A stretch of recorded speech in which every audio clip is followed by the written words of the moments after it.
Goeiemôre, my naam is Pastoor Pieter van Wyk. Wat 'n voorreg wat ek het om vanmôre met jou te kan gesels uit my hart uit. Ja, dis die 19de Junie 2025. Joh, die tyd loop. Dit is lekker koud, maar in my hart is daar 'n warmte. Jy weet, God se woord sê vir my, en ek het dit nie altyd verstaan nie, maar ek verstaan dit nou beter. Ons moet ons denke vernuwe.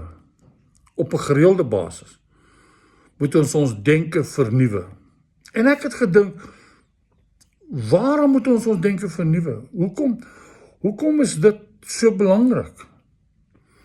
Ek sien, toe kom dit by my op dat 'n mens is so geskape dat voor jy enige woord sê, voor jy enige woord uitspreek, was dit eers 'n gedagte. Hoor ja, dis bewys. Enige woord wat jy sê was eers in jou denke, was eers 'n gedagte. Baie keer hoor jy mense sê, ek het dit gesê, maar ek het dit nie so bedoel nie. Nee. Dis nie die waarheid nie. Jy het dit so bedoel, want jy het dit eers gedink. As jy dit sê, en jy sê jy het dit nie gedink nie, dan is jy 'n psigopaat, dan is al fout met jou. Maar elke mens se denke moet vernuwe word, sodat elke woord wat hy sê, gereinigde woord moet wees. 'n Woord wat vernuwe is deur God se woord. Dan gaan jou spraak verander. Dan gaan jou oplossings verander. Dan gaan jou antwoorde verander.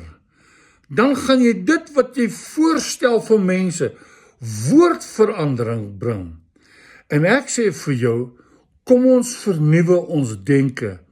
Laat ons beter dink van onsself en laat ons beter dink van ander. Want as ons beter dink en ons denke vernuwe en ons dink beter van onsself, dan gaan ons natuurlik baie beter praat van ander, wat ons dink anders te van ander mense. Onthou dit. Dit is net iets wat ek in my gees ervaar het, wat ek met jou wil deel. Vernuwe jou denke. En dan sal dit wat jy praat, pragtig wees en totaal anderste. Seëninge vir jou, tot ons weer praat, mooi bly.